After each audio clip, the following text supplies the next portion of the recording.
الحمد لله نحمده ونستعينه ونستغفره ونؤمن به ونتوكل عليه ونعوذ بالله من شرور أنفسنا ومن سيئات أعمالنا من يهده الله فلا مضل له ومن يضلل فلا هادي له وأشهد أن لا إله إلا الله وحده لا شريك له وأشهد أن محمدًا عبده ورسوله أرسله بالحق بشيرًا ونذيرًا وداعيًا إلى الله بإذنه وسراجًا منيرًا أما بعد فإن خير الحديث كتاب الله وخير الهدي هدي محمد صلى الله عليه وسلم وشر الأمور محدثاتها وكل محدثة بدعة وكل بدعة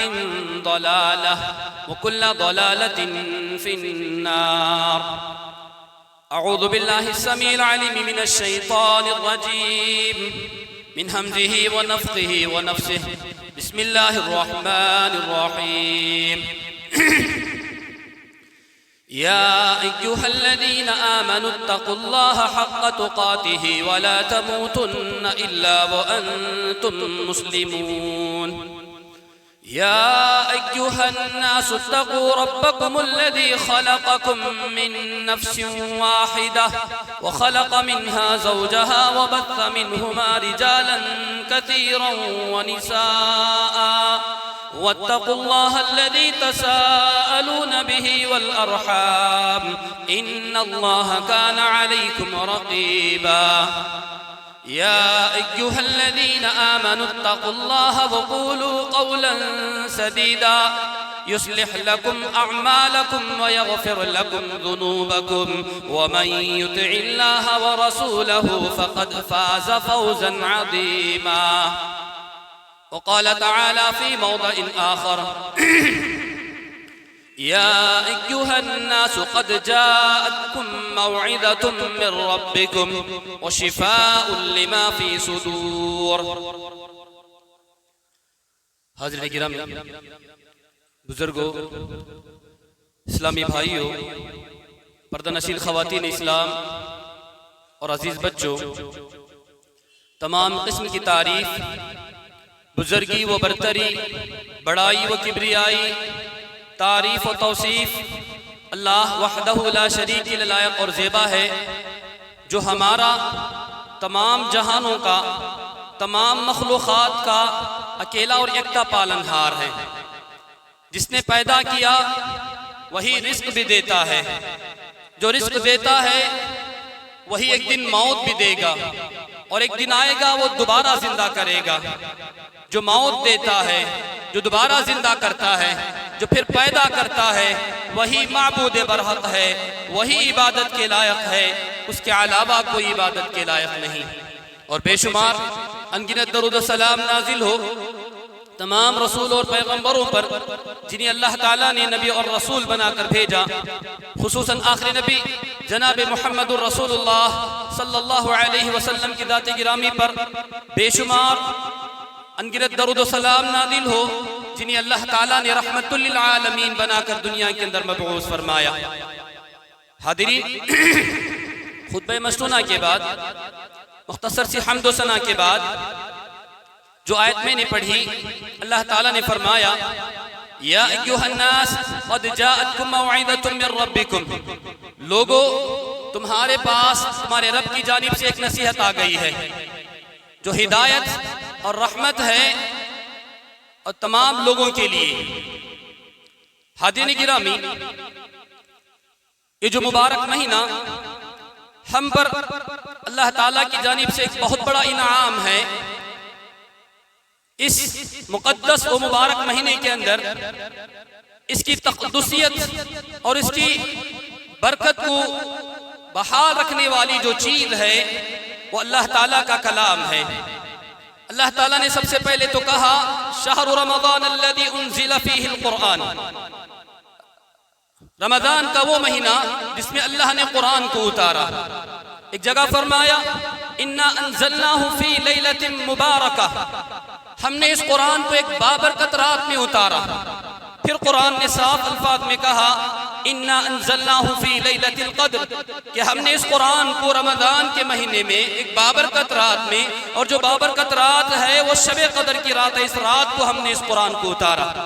رمضان کا مہینہ، دور جاہلیت میں بھی اس مہینے کو رمضان ہی پکارتے تھے، لیکن اس مہینے کے اندر جو اللہ کے نبی نے شہر مبارک کہا، وہ اس لیے نہیں کہ رمضان کا مہینہ ہے، وہ اس لیے کہا کیونکہ اس مہینے کے اندر اللہ نے اپنے قرآن کو اتارا ہے۔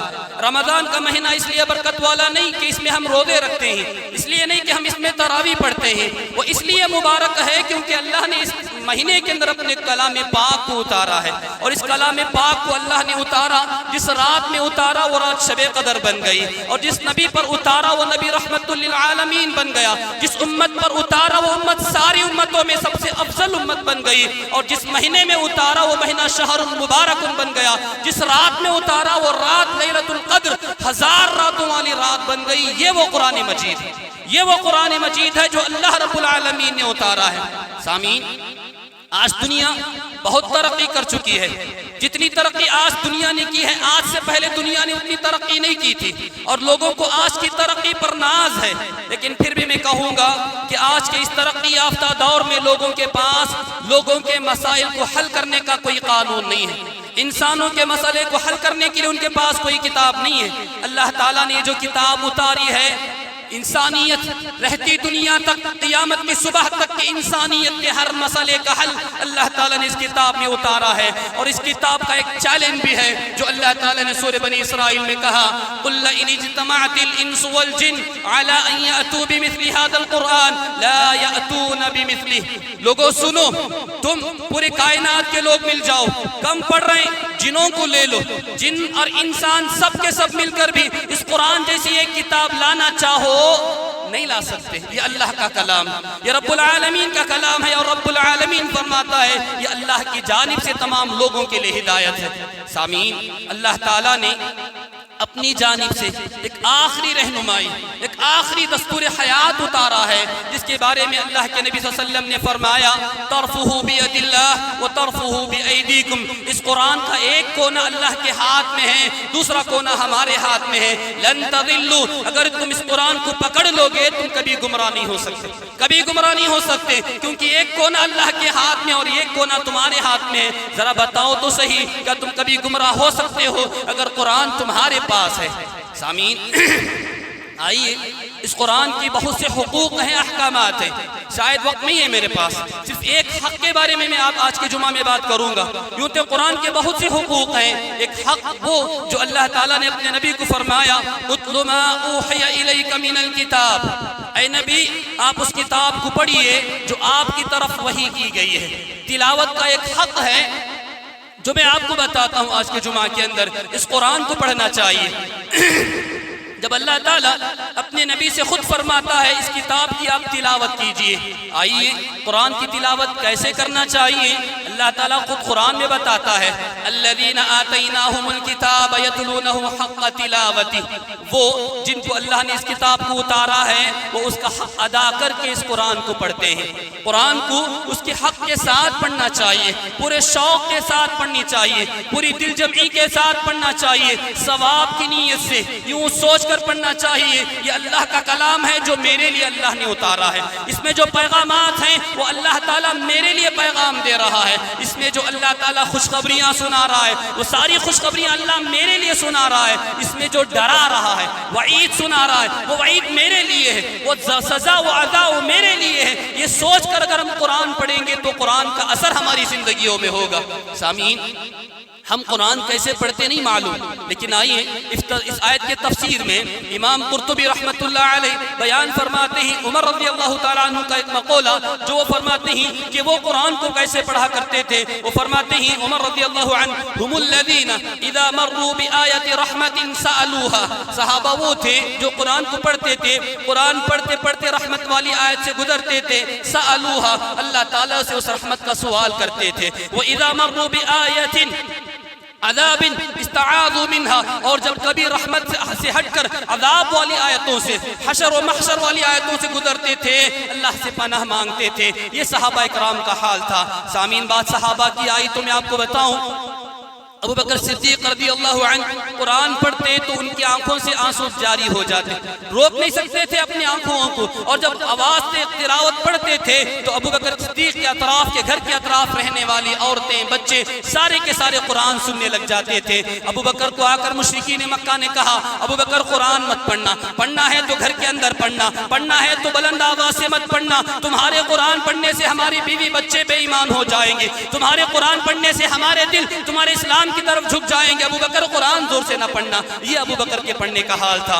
ابو جہل کا بیٹا اکرمہ رضی اللہ عنہ، جو بہت دیر بہت بعد میں اسلام قبول کیے، لیکن ان کا حال یہ تھا، قرآن کو پڑھتے تھے، قرآن اللہ کی کتاب کو اٹھاتے تھے، اپنے سروں پر اپنے چہرے پر رکھ لیتے تھے اور فرماتے تھے یہ اللہ کی کتاب، یہ اللہ کی کتاب ہے، اپنے آنکھوں کو لگاتے تھے، بولتے تھے یہ اللہ کی کتاب ہے، کہتے تھے اور اپنی آنکھوں سے آنسو جاری ہو جاتے تھے۔ حذیفہ سالم مولا رضی اللہ عنہ، اور ان کا حال یہ تھا، اپنے گھر کے بیٹھ کر قرآن پڑھ رہے ہیں، قرآن اتنا اچھا پڑھ رہے ہیں، اتنا اچھا پڑھ رہے ہیں کہ چلنے والے کے قدم رک جاتے تھے ان کی قرات کو سن کر کے۔ میں بتاؤں آپ سے، ایک مرتبہ نبی کریم صلی اللہ علیہ وسلم جا رہے ہیں گلی میں، ان کے گھر سے بازو سے گزر رہے ہیں، قرآن کی تلاوت ہو رہی ہے، اللہ کے نبی کے چلتے قدم رک جاتے ہیں قرآن کی تلاوت سننے کے لیے، قرآن کی تلاوت سنتے ہیں، بہت دیر تک کھڑے ہو کر سنتے ہیں اور اللہ سے ہاتھ اٹھا کر دعا کرتے ہیں، پروردگارا تیرا شکر ہے میری امت کے اندر تو نے ایسے لوگوں کو پیدا کیا جو قرآن کو ایسا پڑھتے ہیں، جو قرآن کو اس کے حق کے ساتھ پڑھتے ہیں، تیرا شکر ہے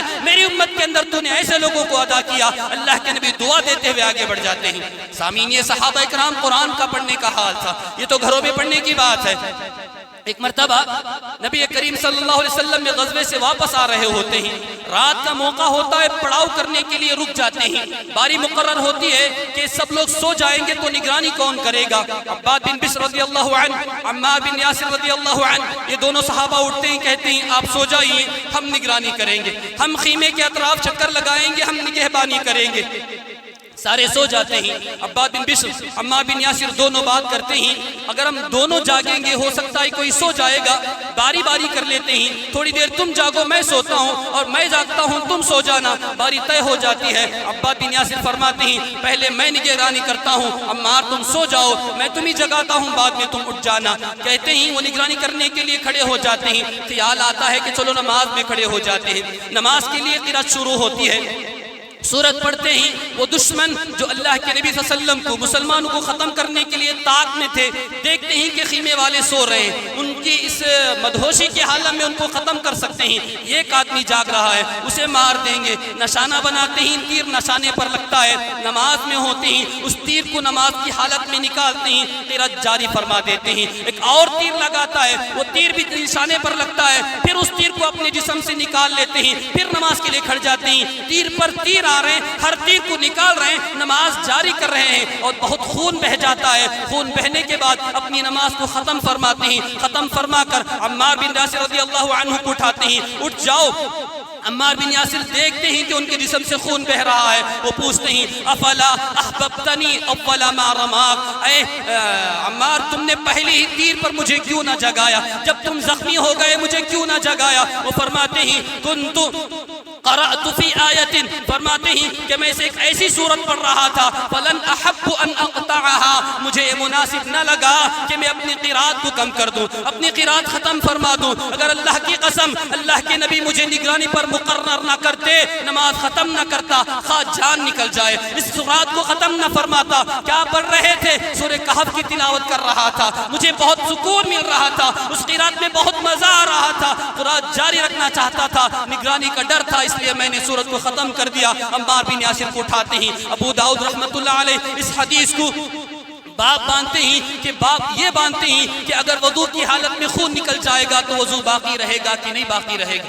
وضو کی حالت میں خون نکل جائے گا، نماز پڑھ رہے ہیں خون نکل رہا ہے، ان کا وضو نہیں ٹوٹ رہا ہے، نماز پڑھ رہے ہیں خون نکل رہا ہے، خون نہیں ٹوٹ رہا ہے، تو بتاتے ہیں کہ خون نکلنے کی وجہ سے وضو نہیں ٹوٹتا۔ باب یہ باندھتے ہیں، قرآن یہ پڑھتے تھے صحابہ کرام، ان کے جسم سے خون بھی بہتا تھا، قرآن ختم کرنے کی ان کو دست نہیں ہوتی تھی۔ ایک صحابی برا بن عازب رضی اللہ عنہ بیان فرماتے ہیں، بخاری کی روایت ہے، کہ ایک صحابی رسول تہجد کی نماز پڑھ رہے ہوتے ہیں، سفر کی حالت میں ہوتے ہیں، قرات بہترین انداز میں ہوتی ہے کہ دیکھتے ہیں کہ آسمان سے ایک روشنی آ رہی ہے اور روشنی بہت قریب آ جاتی ہے، ان کا گھوڑا بھی سامنے ہے، بھدکنے لگتا ہے، وہ قرات کو کم کرتے ہیں، صبح میں جا کر اللہ کے نبی صلی اللہ علیہ وسلم کو بتاتے ہیں میں نماز پڑھ رہا تھا تو ایسا آسمان سے کوئی روشنی آئی اور پھر چلی گئی۔ اللہ کے نبی صلی اللہ علیہ وسلم نے فرمایا تلک السکینہ، وہ سکینت تھی، وہ اللہ کی جانب سے اترنے والی سکینت تھی جو تمہاری قرات کے لیے اتری تھی۔ اگر تم اپنی قرات کو صبح تک جاری رکھتے تو مدینے والے سارے فرشتوں کو دیکھ لیتے، مدینے کے مسلمان اس سکینت کو، اس فرشتوں کو دیکھ لیتے تھے اپنی آنکھوں سے، اس قرات کی وجہ سے اللہ تبارک و تعالیٰ کی جانب سے یہ سکینت اتری تھی۔ تو سامعین، صحابہ قرآن ایسے پڑھتے تھے آسمان سے سکینت اتر جاتی تھی، صحابہ قرآن کو ایسے پڑھتے تھے فرشتوں کا نزول ہوتا تھا قرآن کی تلاوت سننے کے لیے، صحابہ قرآن ایسے پڑھتے تھے اللہ کے نبی کے قدم رک جاتے تھے قرآن کی تلاوت سننے کے لیے۔ قرآن کو ایسا پڑھنا چاہیے، قرآن کو ایسا پڑھنے کا حق ہے۔ اور سامعین، قرآن اگر ہم پڑھیں گے تو اللہ تبارک و تعالیٰ فرمایا سورہ رعد کے اندر الا بذکر اللہ تطمئن القلوب، سن لو دلوں کا سکون اگر کسی چیز میں اللہ نے رکھا ہے وہ قرآن کی تلاوت میں رکھا ہے۔ قرآن کی تلاوت یہ ہے جو دلوں کو سکون اور میسر پہنچا سکتی ہے۔ اللہ تعالیٰ نے اس قرآن پڑھنے والوں کے بارے میں فرمایا تم کوئی بھی تجارت کر لو، لیکن قرآن پڑھنے کی وجہ سے ہم اللہ تعالیٰ سے ایک ایسی تجارت کرتے ہیں اور اتنا بڑا منافع ملتا ہے ہم اندازہ نہیں لگا سکتے۔ اللہ تبارک و تعالیٰ سورہ فاطر آیت نمبر 29 اور 30 میں بیان فرمایا، کہا ان الذین یتلون کتاب اللہ واقاموا الصلاۃ وانفقوا مما رزقناہم سرا وعلانیہ یرجون تجارۃ لن تبور، وہ لوگ جو اللہ کی کتاب کو پڑھتے ہیں، نماز قائم کرتے ہیں، اس کی راہ میں دیتے ہیں، چھپ کر بھی علانیہ طور پہ دیتے ہیں، یرجون تجارۃ لن تبور، تین کام جو بندے کرتے ہیں قرآن کی تلاوت کرنا، نماز پڑھنا، اس کی راہ میں خیرات کرنا، یہ تین کام جو بھی بندہ کرتا ہے گویا وہ اللہ سے تجارت کر رہا ہے۔ تجارۃ لن تبور، نقصان والی تجارت نہیں ہے۔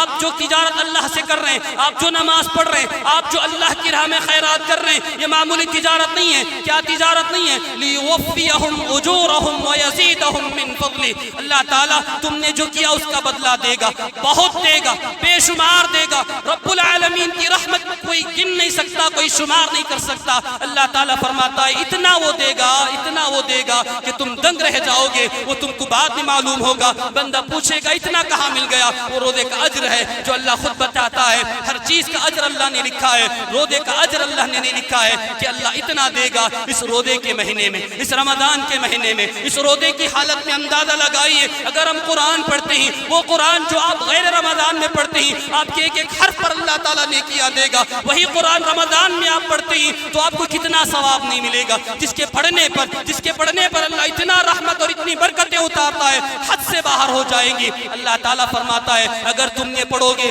لیوفیہم اجورہم ویزیدہم من فضلہ انہ غفور شکور، اللہ تعالیٰ بے پایا بے حد و حساب اللہ تعالیٰ تمہیں اجر دے گا اگر تم اس کے کلام کی تلاوت کرتے ہو۔ سامعین، یہ رمضان کا مہینہ ہے، ہم نے تلاوت کیا ہے اور کر رہے ہیں، اور اسلاف بتاتے ہیں کہ سب لوگوں کو بہتر ہے وہ اور دنوں میں شاید قرآن کھول کر بھی نہ دیکھتے ہوں گے، رمضان آئے تو قرآن کی تلاوت کرنی چاہیے، قرآن ختم کرنا چاہیے، ایک نہیں دو نہیں کئی قرآن ختم کرنا چاہیے۔ اسلاف کی عادت تھی وہ قرآن ختم کرتے تھے، قرآن کی تلاوت میں رمضان کا مہینہ گزار دیتے تھے، اور آج ہمارا رمضان ہے کیسے گزر رہا ہے ہم میں سے ہر کوئی بہتر جانتا ہے، کتنا رمضان ہو گیا ہے، کتنے ہمارے پارے ہوئے ہیں، کتنے ہمارے دور ہوئے ہیں، ہم میں سے ہر کوئی اپنے سے سوال کرے گا۔ سامعین، اللہ کے نبی صلی اللہ علیہ وسلم نے فرمایا کہ جو کوئی قرآن پڑھتا ہے دنیا کے اندر اللہ تعالیٰ کی جانب سے اسے کیا انعام ملتا ہے؟ کہا اللہ کے نبی صلی اللہ علیہ وسلم نے مجتمع قوم فی بیت من بیوت اللہ یتلون کتاب اللہ ویتدارسونہ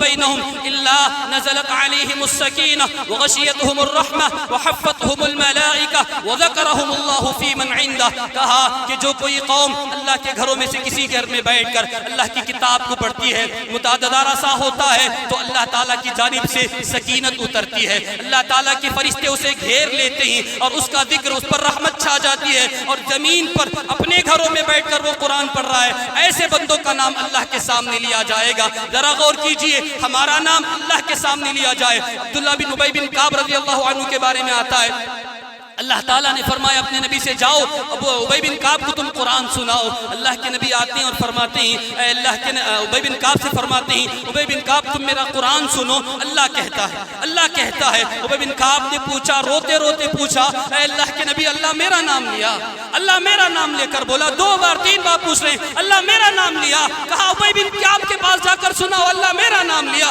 آنکھوں سے آنسو جاری ہو جاتے ہیں خوشی سے. اللہ تعالیٰ میرا نام لے رہا ہے, کہہ رہا ہے محمد صلی اللہ علیہ وسلم سے جاؤ تم ابی بن کعب کو قرآن سناؤ. اندازہ لگائیے یہاں دنیا میں ہم قرآن پڑھ رہے ہیں, اللہ کے سامنے ہمارا نام لیا جا رہا ہے. فلاں ابن فلاں قرآن پڑھ رہا ہے, فلاں ابن فلاں قرآن پڑھ رہا ہے, اللہ کے سامنے ہمارا نام لے رہا ہے. کتنا معزز انسان وہ ہوگا جس کا نام اللہ کے سامنے لیا جا رہا ہوگا. اور یہ اعزاز رمضان کے مہینے میں ملے, اس سے بڑی خوش نصیبی کی بات کیا ہو سکتی ہے. سامعین, جو رمضان کے اندر اور خاص کر کے جو قرآن پڑھتے ہیں ان کے لیے جو اللہ انعامات فرماتا ہے. عائشہ رضی اللہ تعالیٰ عنہ فرماتی ہیں اللہ کے نبی صلی اللہ علیہ وسلم نے فرمایا الماہر بالقرآن مع السفرۃ الکرام البررہ, جو قرآن کو آسانی سے پڑھتے ہیں, جس کے وہ حافظیں بڑی آسانی سے پڑھتے ہیں, ان کا شمار اللہ تعالیٰ کل قیامت کے دن محشر کے میدان میں معزز مبارک فرشتوں کے صفوں کے اندر کھڑا کر کے اللہ ان کا شمار فرمائے گا. اور جو قرآن پڑھتے ہیں ان کے تعلق سے دیکھ لیجئے دنیا ہی نہیں مرنے کے بعد بھی اللہ تعالیٰ ان کو اس قرآن کے پڑھنے کا فائدہ پہنچائے گا.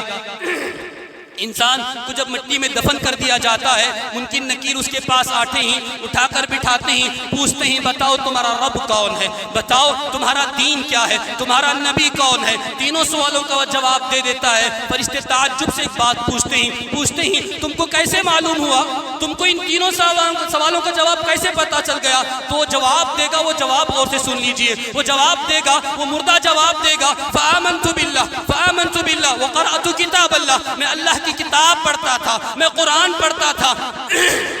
فرشتے کہیں گے تمہارا قرآن پڑھنا, تمہارا قرآن دنیا کے اندر تلاوت کرنا یہی ذریعہ ہے کہ آج تم کو یہ سوالوں کا جواب میسر ہو گیا. فرشتے ایک اور قبر میں جائیں گے, اسے اٹھا کر پوچھتے ہیں اللہ کون, تیرا رب کون ہے, تیرا نبی کیا ہے, تیرا دین کیا ہے. ایک بھی سوال کا جواب نہیں دے گا. فرشتے اس سے مارتے ہیں, جانتے ہیں کیا بول کر مارتے ہیں الا دریتا الا تلیتا, قرآن نہیں پڑھا, قرآن پڑھتا تو جواب دیتا, قرآن پڑھتا تو جواب دینے کی توفیق ہوتی. دنیا میں قرآن اٹھایا نہیں, دنیا میں قرآن پڑھا نہیں, اب جواب دینا چاہے گا نہیں دے جائے گا. کیا جواب دے گا, ہاں لا ادری, میں نہیں جانتا. دنیا میں قرآن پڑھے گا تب چل کر کے اللہ تعالیٰ قبر کے اندر تم کو اس کی توفیق دے گا. دعا کیجیے اللہ تعالیٰ سے اللہ ہم میں سے ہر کسی انسان کو منکر نکیر کے سوالات کے جوابات میں اللہ ثابت قدمی عطا فرمائے.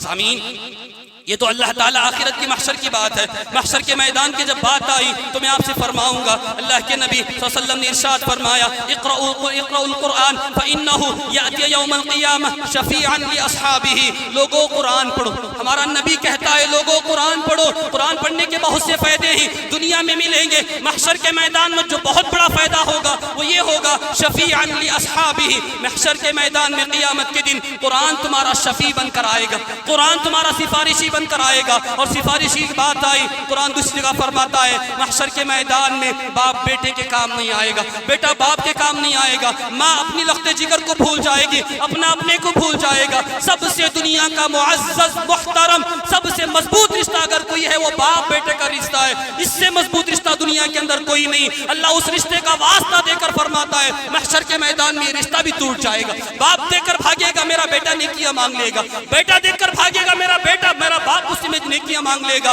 ہر کوئی اپنی اپنی عالم میں ہوگا. اس موقع پر اللہ فرماتا ہے یہ قرآن آئے گا تمہارے لیے سفارش کرے گا.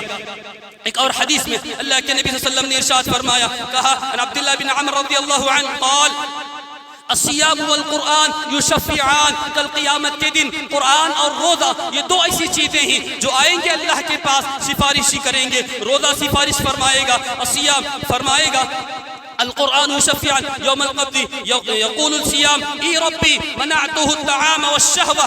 اے روزہ کہے گا اے اللہ میں تیرے اس بندے کو بھوک و پیاس سے روک رکھا, میری سفارش اس کے حق میں قبول فرما. اور پھر قرآن اس کے بارے میں فرمائے گا اے ربی منعته النوم باللیل فشفعنی فیہ فیشفعان. اور قرآن آ کر کہے گا اے اللہ رات میں سونا چاہتا تھا, سحری میں اٹھ جاتا تھا, نیند آتی تھی, لیکن قرآن پڑھنے کے لیے, تراویح میں کھڑے ہو کر قرآن سننے کے لیے اپنی نیندوں کو قربان کرتا تھا لیکن قرآن سنتا تھا، قرآن پڑھتا تھا۔ میں نے اس کا یہ کام کیا، اے اللہ تو اس کی مغفرت فرما دے۔ کب تک قرآن لڑے گا؟ کب تک قرآن لڑے گا؟ کہا اس وقت تک قرآن اللہ تعالیٰ سے برابر لڑتا رہے گا جب تک کہ اللہ تعالیٰ اس قرآن پڑھنے والے کی مغفرت نہیں کر دیتا، مغفرت نہیں کر دیتا، اس وقت تک قرآن لڑتا رہے گا۔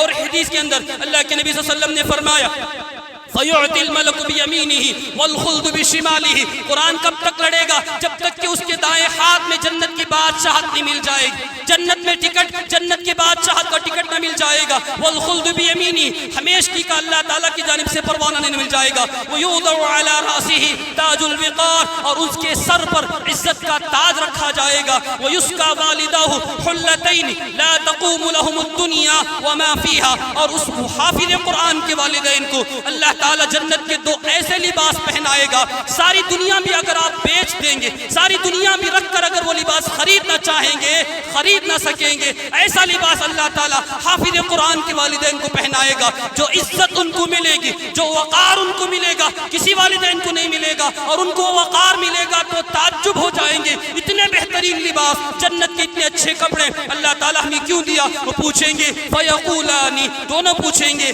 أَنَّ لَنَا هَذَا، اے اللہ یہ کپڑے کیوں پہنائے گئے؟ اے اللہ یہ کپڑے ہم کو کس لیے پہنائے گئے؟ فیقال فَيُتَعَلَّمُ وَالِدَاكُمَا بِالْقُرْآنِ، اس لیے پہنائے گئے کیونکہ تم نے دنیا میں اپنے بچوں کو قرآن پڑھایا، تم نے اپنے بچوں کو دنیا میں قرآن کی تعلیم دی، میرے کلام کو تم نے پڑھایا۔ یہ اعزاز ہے دنیا کے اندر اور آخرت کے اندر، یہ اعزاز دے کر اللہ تعالیٰ حافظ قرآن کے والدین کو اعزاز دے گا۔ ذرا غور کیجئے، اور صرف جنت میں نہیں بھیج دے گا، اور جنت کے اندر حافظ قرآن کو جب بھیجے گا تو اللہ تعالیٰ کہے گا جنت کے اندر جانے کے بعد اقرأ ورتقی ورتل کما ترتل فی الدنیا، صرف جنت کا ایک جو درجہ ہوگا اس کا جو دوسرا درجہ ہوگا، حدیث میں آتا ہے ہم زمین میں کھڑے ہو کر آسمان کو جیسے دیکھیں گے اتنا دور ایک سے دوسرا درجہ ہوگا، اور حافظ قرآن سے اللہ کہے گا ایک ایک آیت پڑھتا جا، جنت کے درجے چڑھتا جا، ایک آیت پڑھیں گے تو زمین سے آسمان اتنی دور کا درجہ پار ہو جائے گا، جہاں جہاں پڑھتا جائے گا، جہاں تو آخری آیت ختم کرے گا وہاں تیرا درجہ ہوگا۔ یہ حافظ قرآن کا اعزاز ہے جو اللہ تعالیٰ عطا فرماتا ہے۔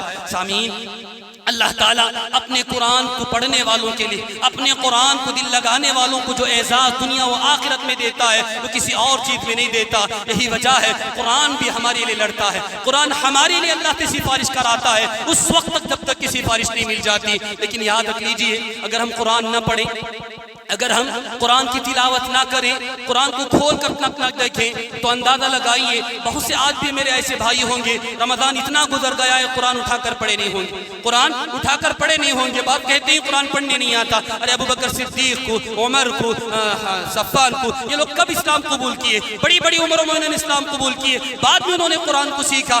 آج ہم بہانہ بناتے ہیں قرآن نہیں آتا، پڑھنے نہیں آتا وغیرہ وغیرہ، جو بھی ہو، جو قرآن نہیں پڑھتے، قرآن کی تلاوت نہیں کرتے تو قرآن ان کو خاموش نہیں چھوڑے گا، قرآن اللہ تعالیٰ کے سامنے ان کے خلاف کھڑا ہوگا اور بتائے گا۔ ان جابر رضی اللہ عنہ قال قال رسول اللہ صلی اللہ علیہ وسلم القرآن شافع مشفع، قرآن سفارش کرے گا، اس کی سفارش اللہ قبول فرمائے گا۔ وماحل مصدق، اور قرآن پڑھنے والے کے لیے لڑے گا، جیت کر رہے گا، جو مقدمہ قرآن لڑے گا وہ قرآن وہ جیت کر رہے گا۔ من جعلہ امامہ قادہ الی الجنہ، جو قرآن کو اپنے سامنے لے کر زندگی گزارتا ہے جنت میں لے جا کر تک چھوڑتا ہے۔ قادہ الی الجنہ، جب تک جنت میں نہیں لے کر جاتا قرآن اس وقت تک اس کا ہاتھ نہیں چھوڑتا۔ ومن جعلہ خلف ظہرہ ساقہ الی النار، اور جو قرآن کو اپنے پیچھے ڈال دیتا ہے اسے جہنم کے اندر لے جا کر چھوڑتا ہے۔ اللہ اکبر، جو قرآن ہمارا ہاتھ پکڑ کر جنت میں لے جانے کی طاقت رکھتا ہے وہی قرآن اس کے نہ پڑھنے والوں کو جہنم میں لے جانے کی طاقت رکھتا ہے۔ ایک اور حدیث کے اندر اللہ کے نبی صلی اللہ علیہ وسلم نے فرمایا القرآن حجت لک او علیک، قرآن تمہارے لیے اللہ سے لڑے گا یا تمہارے خلاف اللہ سے لڑے گا۔ اللہ اکبر، کتنا بد نصیب انسان ہوگا وہ جس کے خلاف قرآن لڑے گا، جس کے خلاف قرآن لڑے گا۔ اور خود اللہ کے نبی نے فرمایا القرآن حجت لک او علیک، قرآن تمہارے لیے لڑے گا یا تمہارے خلاف لڑے گا۔ قرآن ہمارے لیے لڑے گا، جنت میں لے جا کر چھوڑے گا، اگر ہمارے خلاف لڑے گا بتائیے کیا ہم کو جہنم سے کوئی چیز بچا سکتی ہے؟ بچا سکتی ہے ہم کو؟ اللہ تعالیٰ قرآن کے اندر سورہ فرقان کے اندر ایک قرآن کی ایک آیت نقل فرمایا، کہا اللہ کا نبی فرماتا ہے وقال الرسول یا ربی ان قوم اتخذوا هذا القرآن مہجورا اللہ تعالیٰ فرماتا ہے کل قیامت کے دن محشر کے میدان میں نبی آئے گا، محمد صلی اللہ علیہ وسلم آئیں گے اور فرمائیں گے اے اللہ میری امت کے وہ لوگ ہیں جو قرآن نہیں پڑھتے تھے، ایک طرف نبی آئیں گے فرمائیں گے میری امت کے وہ لوگ ہیں جو قرآن نہیں پڑھتے تھے، پھر قرآن آئے گا اور کہے گا مولا یہ قرآن نہیں پڑھتا تھا، نبی کی سفارش ہے، قرآن لڑ رہا ہے کسی بندے کے حق میں، جب نبی کہے گا اے اللہ یہ قرآن نہیں پڑھتا تھا جہنم کو بھیج، جب قرآن آ کر کہے گا اے اللہ یہ قرآن نہیں پڑھتا تھا جہنم کو بھیج، بتائیے ساری دنیا کی طاقت مل کر کیا اسے جنت کو بھیج سکتی ہے؟ آسمان و زمین خرچ کر کے کیا اس کو جنت کو بھیج سکتی ہے؟ نبی خلاف کھڑا ہے، قرآن اس کے خلاف کھڑا ہے۔ یہ کب ہوگا؟ جب ہم قرآن کی تلاوت نہیں کریں گے۔ قرآن اللہ نے تلاوت کے لیے دیا، اس کو پڑھنے کے لیے دیا ہے، اگر ہم وہ نہیں پڑھیں گے تو قرآن خاموش نہیں چھوڑے گا، جہنم میں لے جا کر کے چھوڑے گا۔ اللہ تعالیٰ فرماتا ہے وَمَن يُعْرِضُ عَن ذِكْرِ رَبِّهِ يَسْلُكْهُ عَذَابًا صَعَدًا، اور جو قرآن کو چھوڑ دیتا ہے دہکتی انگاروں میں لے جانے تک قرآن کی ذمہ داری ہے، دہکتی انگاروں تک لے جائے گا قرآن، جب تک کیوں نہیں جائے گا جہنم میں داخل لے کر آئے گا، قرآن نہیں چھوڑے گا۔ سامعین اب دیکھ لیجئے فیصلہ ہم کو کرنا ہے، قرآن ہمارے پاس ہے، ہم پڑھ رہے ہیں کہ نہیں پڑھ رہے ہیں؟ پڑھ رہے ہیں تو جنت میں لے جانے کی گارنٹی قرآن دے رہا ہے، نہیں پڑھ رہے ہیں تو جہنم میں لے جانے کی گارنٹی قرآن دے رہا ہے۔ فیصلہ کر کے اٹھیں گے قرآن پڑھیں گے کہ نہیں پڑھیں گے، فیصلہ کر کے اٹھیں گے کہ اللہ کی کتاب کو پڑھیں گے کہ نہیں پڑھیں گے، آج سے فیصلہ کر لیجئے۔ سامعین وقت ختم ہو رہا ہے، اپنی باتوں کو سمیٹتے ہوئے آخری بات بتاتا ہوں، ہمارا رمضان کیسے گزرتا ہے ہم میں سے ہر کوئی بہتر جانتا ہے، میں سے کیسے گزار رہا ہوں، میں کیسے گزار رہا ہوں، ہر کوئی جانتا ہے، لیکن آئیے ہمارا نبی صلی اللہ علیہ وسلم اس کی زندگی میں جب رمضان آتا تھا ہمارا نبی رمضان کیسے گزارتا تھا پتہ ہے؟ جانتے ہیں، آئیے کان اجود الناس بالخیر، اللہ کا نبی صلی اللہ علیہ وسلم رمضان کے مہینے میں بے شمار خیرات کرتے تھے، اور جانتے ہیں بے شمار خیرات رمضان کے مہینے میں بڑھ جاتی تھی۔ صحابہ فرماتے ہیں جانتے ہیں کیوں؟ حین یلقاہ جبریل، اس وجہ سے کہ رمضان میں ہر رات جبرائیل آتے تھے اور جبرائیل کو اللہ کے نبی قرآن سناتے تھے، جبرائیل کو ملتے تھے قرآن سناتے تھے، اس وجہ سے اور زیادہ اللہ کے نبی خیرات کرتے تھے۔ تو گویا رمضان آتا ہے، قرآن کا مہینہ آتا ہے، قرآن کے نزول کا مہینہ آتا ہے، اللہ آسمان سے جبرائیل کو بھیجتا ہے، اپنے نبی کے پاس بھیجتا ہے، کہتا ہے اے نبی تم اسے قرآن سناؤ، جبرائیل کو قرآن سناؤ۔ اللہ تعالیٰ اپنے نبی کا قرآن سناتا ہے، اپنے نبی کا قرآن سننے کے لیے آسمان سے جبرائیل کو بھیجتا ہے، جبرائیل ہر رات آتے ہی نبی کا قرآن سنتے ہیں، اور یہ معمول ہمیشہ رہا۔ اور صحابہ بتایا جس سال اللہ کے نبی کا رمضان زندگی کا آخری رمضان تھا، اللہ کے نبی نے 2 مرتبہ قرآن کا دورہ کیا، یہ بتانے کے لیے کہ دیکھو رمضان آیا تو نبی کیا کرتا تھا؟ قرآن سناتا تھا۔ نبی کا رمضان قرآن سناتے سناتے گزرتا تھا، قرآن کی تلاوت میں گزرتا تھا۔ یہ نبی کو رمضان کو قرآن کی حالت میں گزارتے تھے، ہم رمضان کو کیسے گزارتے ہیں؟ سامعین آخری عشرہ جب نبی کریم صلی اللہ علیہ وسلم کی زندگی میں آتا، صحابہ بتاتے تھے اذا دخل العشر الاواخر شد مئذرہ واحیا لیلہ وایقظ اہلہ، جب آخری عشرے میں اللہ کے نبی داخل ہوتے تھے تو اور زیادہ عبادت کرتے تھے، اپنی کمر کس لیتے تھے، راتوں کو زندہ کرتے تھے، اپنے اہل و عیال کو بھی جگاتے تھے۔ 2 عشرے گزر گئے سو گزر گئے، آخری عشرہ ہے، راتوں کو جاگیں گے، اعتکاف میں بیٹھیں گے۔ اللہ کے نبی اعتکاف میں بیٹھتے تھے، ازواج مطہرات اعتکاف میں بیٹھا کرتی تھی۔ اللہ کے نبی صلی اللہ علیہ وسلم نے اس زندگی میں اس سنت کو کبھی نہیں چھوڑا۔ ایک مرتبہ اللہ کے نبی نے صحابہ کو دیکھا تب چھوڑ دیا، ورنہ اللہ کے نبی نے اس سنت کو کبھی نہ چھوڑا۔ 10 دن کا اللہ کے نبی اعتکاف کرتے تھے، آخری عشرے میں داخل ہوتے تھے۔ شب قدر وہ رات جو 1000 راتوں سے افضل ہے، اس رات کی تلاش میں اللہ کے نبی صلی اللہ علیہ وسلم اعتکاف کیا کرتے تھے، راتوں کو جاگا کرتے تھے، خود جاگتے تھے، اہل و عیال کو جگاتے تھے۔ وہ بیوی وہ بچے جس کو ہم سلاتے ہیں کہ سو جاؤ آرام کرو سکون حاصل کرو، لیکن انہی بیوی بچوں کا حال اللہ کے نبی بتاتے ہیں۔ رمضان آتا ہے انہی بچوں کو جگاتے تھے، ارے سال بھر سویا بس، سال بھر آرام کر لیا بس، 5 راتیں جاگنے کے لیے اللہ کر رہا ہے، اب بھی سو رہا ہے، اب بھی سو رہا ہے، یہ بول کر اللہ کے نبی اٹھاتے تھے، صحابہ کو جگاتے تھے، جاگتے تھے خود بھی اور جگاتے بھی تھے۔ یہ اللہ کے نبی کا رمضان کا آخری عشرہ گزرتا تھا۔ آخری عشرہ 2 دن کے اندر ہمارے لیے آنے والا ہے، شب قدر کی تلاش میں ہم کو لگنا ہے۔ سامعین اللہ کے نبی صلی اللہ علیہ وسلم نے شب قدر کے تعلق سے بیان فرمایا ان هذا الشهر قد حضرکم، کہا یہ جو مہینہ تمہارے سامنے آ رہا ہے اس مہینے کی سب سے بڑی خصوصیت جانتے ہیں کیا ہے؟ لیلۃ فیہ خیر من الف شہر، اس مہینے کا سب سے بڑا انعام یہ ہے اس مہینے کے اندر ایک ایسی رات ہے جو 1000 راتوں سے افضل ہے۔ من حرمها فقد حرم الخیر کلہ، جو انسان اس شب قدر کی رات سے محروم ہو گیا وہ سارے خیر سے محروم ہو گیا، ہر بھلائی سے وہ محروم ہو گیا۔ پھر فرمایا ولا يحرم خیرها الا کل محروم، بلکہ فرمایا اللہ کے نبی نے ایک بد نصیب ہی ہے جس کو اللہ تعالیٰ یہ رات نہیں دے گا۔ اللہ اکبر۔ پہلے تو بتایا یہ جو لیلۃ القدر والی جو رات ہے وہ تو خوش نصیبوں کو ملتی ہے، اور جسے نہیں ملتی وہ دنیا کا بدترین انسان، بد نصیب انسان ہے۔ یہ میرے الفاظ نہیں، اللہ کے نبی صلی اللہ علیہ وسلم کے الفاظ ہیں۔ گویا ہم شب قدر کو پا لیتے ہیں ساری بھلائی پا لیتے ہیں، شب قدر کو نہیں پاتے تو گویا پوری بھلائی ہماری بیکار ہے، پوری ہماری نیکیاں اکٹھا کرنا جمع کرنا بیکار ہو جاتا ہے۔ اور اللہ کے نبی صلی اللہ علیہ وسلم نے فرمایا وہ بد نصیب ہی ہوگا جسے اللہ تعالیٰ توفیق نہیں دے گا۔ مسجد کے باہر گھر ہوگا، اذان کی آواز تو دور کی بات، قرات کی آواز بھی سنائی دیتی ہوگی، اللہ نماز کی توفیق نہیں دیتا ہوگا، اللہ نماز کی توفیق نہیں دیتا ہوگا۔ اور بعض وہ ہوں گے جو 1-2 کلومیٹر سے چل کر آئیں گے، اذان ہونے سے پہلے مسجد میں آ جائیں گے، یہ اللہ توفیق دیتا ہے۔ اور جن کو اللہ توفیق دیتا ہے وہ بڑے خوش نصیب ہے، اور جن کو اللہ توفیق دیتا ہے وہ راتوں میں جاگتے ہی باہر گھومتے نہیں، وہ راتوں کو جاگتے ہی وقت کو بیکار ضائع نہیں کرتے، وہ راتوں کو عبادتوں میں لگاتے ہی بیکار وقتوں کو ضائع نہیں کرتے۔ سامعین، جو اللہ نے موقع دیا ہے غنیمت جانی، جو اللہ نے موقع دیا ہے غنیمت جانی ہے۔ 3 کام جیسے میں نے آپ سے کہا کہ آپ قرآن پڑھتے ہی، نماز پڑھتے ہی اور اللہ کی راہ میں خیرات کرتے ہی، یہ 3 کام اللہ کو بہت پسند ہے، خصوصاً رمضان کے اندر۔ میں نے قرآن کے تعلق سے آپ کو بتایا،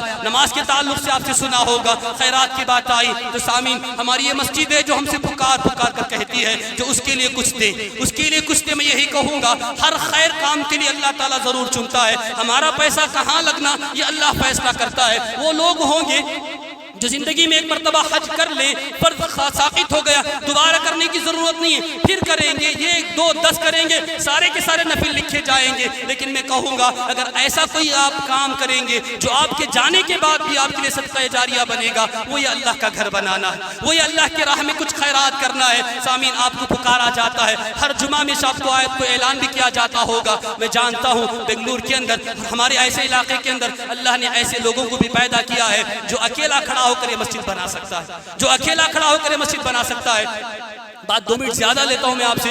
اتیبلے کے اندر ایک اجتماع ہوا، اس اجتماع کا خرچہ آپ جانتے ہیں کتنا ہوا؟ 12 کروڑ روپے 2 دنوں کے لیے۔ اور جب 12 کروڑ خرچ کرنے کے لیے لوگوں کو بٹھایا گیا، بات ہوئی، مشورہ ہوا، تو ایک آدمی اٹھ کر بولتا ہے مولانا مجھے اجازت دیجئے، پورے 12 کروڑ میں خرچ کرتا ہوں، پورے میں خرچ کرتا ہوں۔ ایک اٹھ کر بولتا ہے مولانا پورا اسے مت دیجئے، مجھے بھی دے دیجئے، ہم دونوں مل کر لیتے ہیں۔ تو ایسے مسلمان بھی ہیں جو 1-2 نہیں اتنے کروڑ روپے 2 دن کے لیے خرچ کر دیں گے۔ اور ایسے لوگوں کے سامنے میں آپ سے پکار رہا ہوں۔ قدیر مولانا بتا رہے تھے رمضان آتا ہے تو مسلمان قوم وہ ہوتی ہے جو کروڑوں روپے صرف سموسے کھانے میں لگا دیتی ہے۔ ایسی قوم جو غریب نہیں ہے، جس کے جیبوں میں اگر کھنگال کر دیکھیں گے تو 10-20 ہزار نہیں 1-1 لاکھ کا فون آپ کو مل جائے گا، اور اس قوم سے آپ کہیں گے اللہ کے گھر کے لیے دیجئے۔ کتنی افسوس کی بات ہے، کتنی افسوس کی بات ہے۔ اٹھ کر کھڑا ہونا چاہیے۔ یہ جو ہم دیں گے وہی قیامت میں آئے گا، یہ جو ہم دیں گے وہی ہمارا ہوگا، جو چھوڑ کر جائیں گے وہ ہمارا نہیں ہے، جو دے کر جائیں گے وہی ہمارا ہے۔ اور میری یہ بات ہے، میں بولتا یہی ہوں، اللہ اسی کو توفیق دیتا ہے جو اسے اللہ تعالیٰ چنتا ہے۔ سامعین، اللہ کا یہ مہینہ ہے، رمضان کا یہ مہینہ ہے، برکتوں والا یہ مہینہ ہے۔ اس مہینے کے اندر آپ جو بھی دیں گے یقیناً اللہ تعالیٰ بے شمار اس کا اجر دے گا۔ اللہ آپ کا اجر ضائع نہیں کرے گا، آپ اللہ کے لیے دے رہے، اللہ کو دے رہے، اور اللہ تعالیٰ جتنا دے گا آپ سوچ بھی نہیں سکتے۔ اپنی باتوں کو سمیٹتے ہوئے، اپنی باتوں کو ختم کرتے ہوئے اللہ سے دعا کرتا ہوں، اے اللہ یہ رمضان کا مہینہ قرآن کا مہینہ ہے، اے اللہ اس مہینے کو قرآن کی عبادت میں گزارنے کی توفیق عطا فرما۔ اے اللہ اس مہینے کو قرآن کا مہینہ سمجھ کر کے اسی کی تلاوت کرتے ہوئے گزارنے کی توفیق عطا فرما۔ اے اللہ یہ نزول قرآن کا مہینہ ہے، تیرے نبی کو تو جبرائیل کو بھیج کر قرآن سناتا تھا، اے اللہ ہم کو بھی قرآن پڑھنے کی توفیق دے۔ اے اللہ ہماری مائی بہنیں کو کئی دور کرنے کی تو توفیق دے، پکاتے ہوئے بھی چلتے ہوئے بھی ہمیشہ ہر حال میں ان کی زبان پر کلمہ طیب ہو، ان کی زبان پر تیرا کلام ہو۔ اے اللہ یہ توفیق توفیق تو عطا فرمانا۔ اے اللہ وہ بچے جن کو اگر ہم قرآن دیں گے ان کے والدین کو جو جنت کا لباس پہنائے گا، اے اللہ ہم نے ہر کسی کو، ہر والدین کو اپنے بچوں کو قرآن کی تعلیم دینے کی توفیق عطا فرما۔ اے اللہ ہمیں ہر والدین کو جس کو تو نے اولاد دی ہے اس کی اولاد کو نیک و صالح بنا اور اس کی اولاد کو قرآن پڑھنے کی تو توفیق عطا فرما۔ اے اللہ رمضان کا قدر کرنے کی، رمضان کے مہینے کی قدر کرنے کی تو توفیق عطا فرما۔ اے اللہ اس مہینے میں قرآن پڑھنے، اس مہینے میں نمازوں کو پڑھنے اور اس مہینے میں تیری رحمت دینے کی مولا تو توفیق عطا فرما۔ اے اللہ ہم گناہگار خطا کار ہیں، سر سے پیر تک گناہوں میں ڈوبے ہوئے ہیں۔ اے اللہ یہ مغفرت والا مہینہ ہے، اس مہینے میں ہماری مغفرت نہیں ہوئی تو ہمارے سے بڑا بد نصیب کوئی نہیں۔ اس مہینے میں اگر اپنے گناہوں کی معافی نہ مانگ لیے تو ہمارے سے بڑا بد نصیب کوئی نہیں۔ اے اللہ ہم تجھ سے دعا مانگتے ہیں، اے اللہ ہمارے گناہوں کو معاف فرما، اے اللہ ہمارے گناہوں کو تو معاف فرما، خطاؤں کو لغزشوں کو درگزر فرما۔ مولا جس طرح تو نے ہم تمام کو یہاں مل بیٹھنے کی توفیق دیا ہے، اے اللہ اسی طرح جنت میں مل بیٹھنے کی توفیق عطا فرما۔ مولا اسی طرح جنت میں مل بیٹھنے کی توفیق عطا فرما۔ سامین یہ ایک آمین بھی قبول ہو گئی، اتنے بزرگ ہیں، اتنے بچے ہیں، علماء ہیں، حفاظ قرآن ہیں، ایک کی آمین قبول ہو گئی۔ ہم سارے کے سارے جنت میں ایسے بیٹھیں گے انشاءاللہ، سارے کے سارے جنت میں ایسے بیٹھیں گے۔ دعا اخلاص کے ساتھ کیجئے، دل سے کیجئے، ہماری دعاؤں میں فرشتے آمین کہتے ہیں۔ اے اللہ جس طرح تو نے ہم کو یہاں جمع کیا ہے، اے اللہ جنت میں اسی طرح مل بیٹھنے کی توفیق عطا فرما۔ مولا جب تک دنیا کے اندر رکھنا، توحید پر زندہ رکھنا، مولا موت دینا، توحید پر موت دینا، آمین ثم آمین۔ وآخر دعوانا الحمد للہ رب العالمین۔ بارک اللہ ولنا ولکم فی القرآن العظیم ونفعنا وإياكم بالآيات الحكيم إنه تعالى جواد كريم ملك بر رؤوف رحيم ورب حليم۔